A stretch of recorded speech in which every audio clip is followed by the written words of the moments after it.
Welcome into the latest edition of Extra Time. Julien is here, as is Ali and Stevie. We had a lot today going on. It was my fault because I said there was a problem with the papers, so they just printed them all again. So there we are. But did they print it right? That's not the point. Oh, so the answer is no.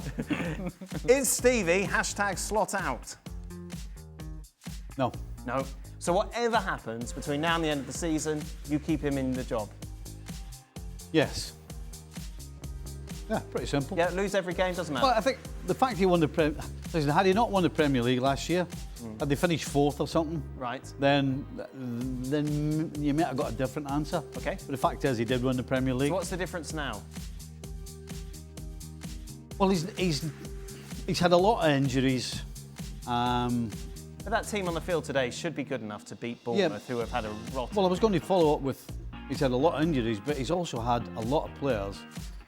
Listen, the coach can do a lot of things, right? Mm-hmm. But what he can't do is when you've got your best players having a shocker, making the most simple mistakes. You've got Van Dijk making the most basic error that a 12-year-old you would expect to make. And you've got your goal scorer who right now doesn't look as though he knows where the goal is. In fact, he doesn't know where his teammates are because he never seems to be able to find them either. So the coach isn't responsible for that. Yes, he can do certain things, but come on.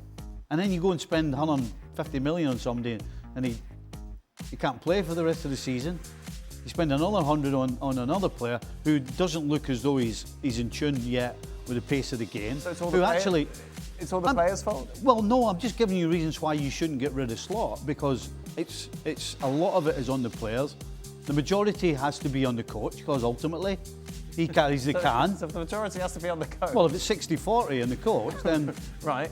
Then so 40%, he takes the 40% is the players. Yeah, but still the 60%. There's still the 60%. 60% on the coach. 60%. So, but that's not enough. So he could lose every game until the end of the season, and you would still have him as your coach. Well, that's a stupid question. Right. Which isn't a surprise come for you. Oh, boy. Yeah. What? Are you looking for an answer for that stupid question? No, is there not an argument to say if this... It sounds like you want him out.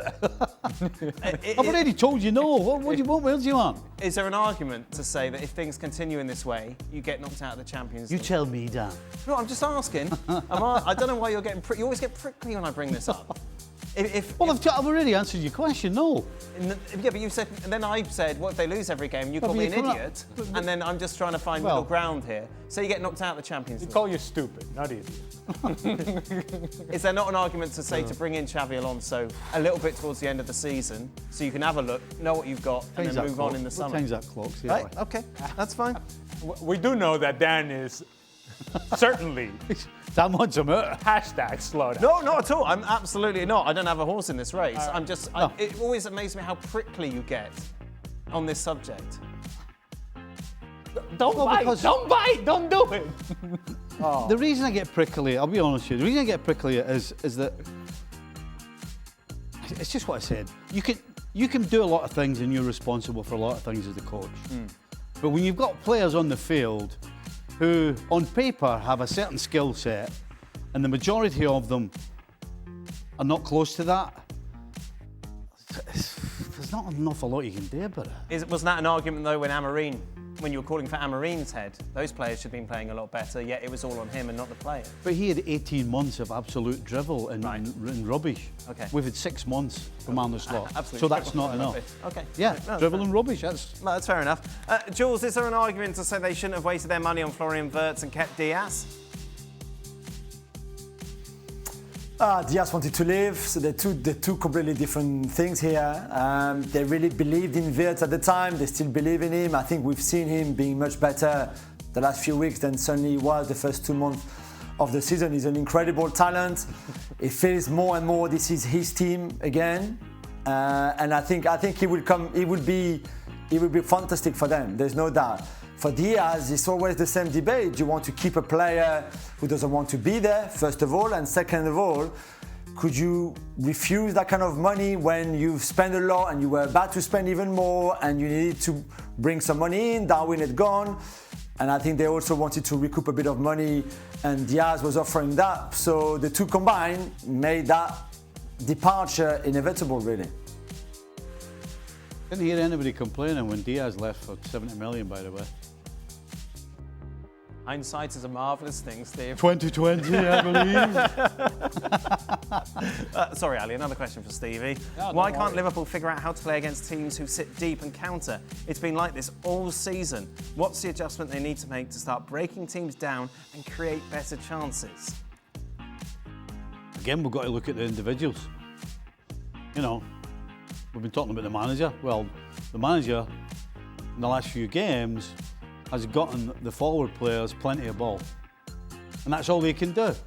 You know, yes, you'd love them all to chip in with goals, but at the end of the day, you've got 3 players whose job is to go forward and be effective in the final third. And the players haven't done it. I mean, what's that saying, Dan, about leading a horse to water? You can't make it drink it. You can't. So that's It's like exactly leading what's you to going the on. salad bar. Yeah, exactly. That doesn't work. Yeah. Ali, if Barcelona could make one big money signing in the summer, should they look to go all in and break the bank for a proper Lewandowski replacement like Alvarez? Or should they stick with Ferran Torres and make a couple of top-class signings to solidify the back line?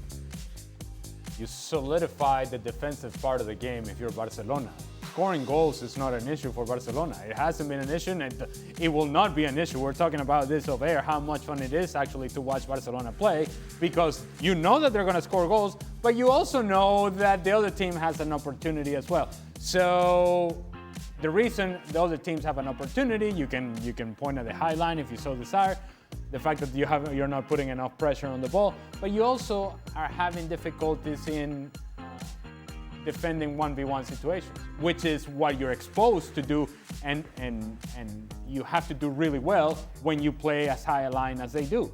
It really exposes your center backs and outside backs to be able to defend 1v1 situations. You need to solidify that. Goals is not a problem for Barcelona, and I don't think you throw all that money to whatever this number 9 may be at the expense of not solidifying what's going on behind it. Yeah. Start at the back, Stevie. Correct. Does Franco Mastantuono provide more balance to the Real Madrid squad, Jules? That's a good question. It's funny season, isn't it? Because he started well with Xabi Alonso, then had a bit of an injury, then disappeared completely. Nice coming back. I don't know if he makes much more of a difference than having I don't know, Brahim Diaz, for example, on that right-hand side, or even Rodrigo when fit. I think the issue, as we saw tonight in the first half, for example, where they still lack creativity, and if you only rely on Vinicius dribbling or Arda Güler's vision or passes now and again, it's still not enough, really. So I'm not sure if Mastantuono makes that much of a difference. I thought he was good tonight in the second half, but I still don't think he makes that much difference. There's other issues to sort out in terms of creativity all around the pitch. I'm going to put a little twist on this because your answers may be very good to the initial question I've decided. All right, okay. For the panel, today is National Compliment Day. What is the best compliment you've ever got? So obviously, no one's going to say anything interesting, so let's turn it around. Well, I've got something interesting. Oh, okay. Yeah.